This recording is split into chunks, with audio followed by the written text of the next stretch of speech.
Assalamu alaikum everyone, this is Introduction to Psychology Part 1 PSY 312 by Dear Knowledge. Okay, we have successfully completed the whole lesson of the nervous system, in which we have completed both central nervous system and peripheral nervous system. Now if you haven't watched all those videos, I have given links in description. You can go click on that link and watch that video if you want to. So today in this video we'll start with the endocrine system, which is the last lesson of the chapter 3, and we are almost near to the end of the Introduction to Psychology Part 1. So today we'll be starting with the endocrine glands, and I've included the definition of the endocrine system. So the definition is that system of glands located throughout the body that secrete hormones into the bloodstreams is basically an endocrine system. Now hormones, which we will be discussing in this video. In this video we'll be discussing about endocrine system, the endocrine hormones and the types of endocrine glands, etc. and etc. So that's why I have included the definition of hormones, because hormones will be discussed a lot in this video. So the definition of hormones include that chemical messengers secreted into the bloodstream by the endocrine glands. Now the endocrine system is made up of glands that are located throughout the body. Like the nervous system, the endocrine system involves the use of chemical messengers to transmit information from one part of the body to another. Although the endocrine system is not part of the nervous system, it interacts with the nervous system in some important ways. So let's discuss the type of glands. Basically, the human body has two types of glands: the duct glands and the ductless glands. Now the duct glands are also known as the exocrine glands, and the ductless glands are the endocrine glands. Let's start with the duct glands. Now duct glands are also known as exocrine glands, and these are those which have ducts or canals through which secretions are secreted. Since the duct glands functions only through canals, their functioning is limited to an area. Examples of duct glands are tear glands, sweat glands, and salivary gland. And now let's come to the ductless glands, which is also known as endocrine glands. Basically, unlike the duct glands, the ductless glands or the endocrine glands release hormones directly into the bloodstream to be carried to the other locations where they take their action. Now, the endocrine glands therefore seem to have more far-reaching effects. Now the nervous system controls the fast changing activities of the body by directly activating muscles and glands. The endocrine system acts more slowly, indirectly affecting the activities of cell groups throughout the body. Thus, in addition to the nervous system, the endocrine system is called or as the second channel of communication. The difference, however, is that the endocrine system does it through hormones.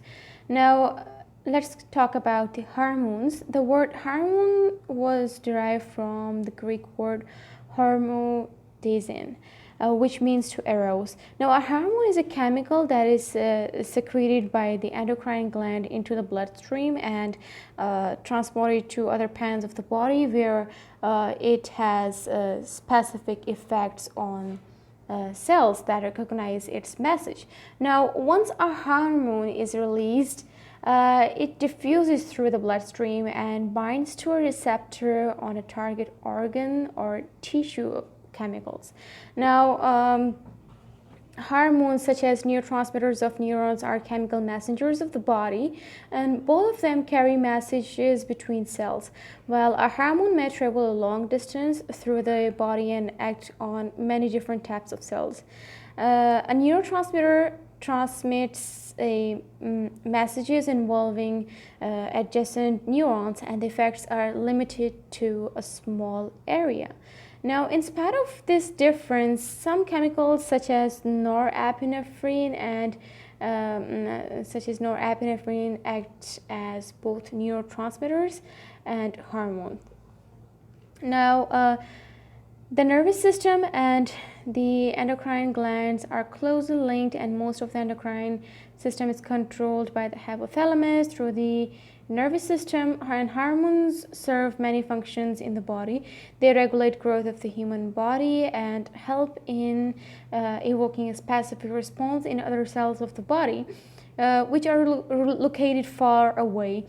Oversecretion or undersecretion of hormones result in damage to the respective maturational function of the gland. Endocrine glands, the definition includes that endocrine glands are the group of ductless glands in the body which secrete hormones. Basically, endocrine glands communicate information from one part of the body to another by secreting messenger chemicals called hormone into the bloodstream. Now, the hormones circulate through the bloodstream until they reach specific hormones and hormone receptor on target organs or tissue. Now, by interacting with the nervous system and affecting internal organs and body tissues, hormones regulate and physical processes and influence behavior on in a varieties of ways. Metabolism, growth rate, digestion, blood pressure, and sexual development and reproductions are some of the processes that are regulated by the endocrine hormones. Now, hormones are also involved in emotional response and your response to stress. Endocrine hormones are closely linked to the working of the nervous system. For example, the release of hormones may be stimulated or inhibited by certain parts of the nervous system. Now, in turn, hormones can promote or inhibit the generation of nerve impulses. Finally, some hormones and neurotransmitters are chemically identical, and some molecule can act as hormone in the endocrine system and as a neurotransmitter in the nervous system. In contrast to the rapid speed of the information transmission in the nervous system, communication in the endocrine system takes place much more slowly, and hormones rely on the circulation of the blood to deliver their chemical messages to target organs, so it may take a few seconds or longer for hormones to reach its target organ after it has been secreted by the originating gland. Now, the signals that trigger the secretion of hormones are regulated by the brain, primarily by a brain structure called the hypothalamus. The hypothalamus serves as the main link between the endocrine system and the nervous system. Now, there are some important types of the endocrine glands which we'll be discussing in our next video.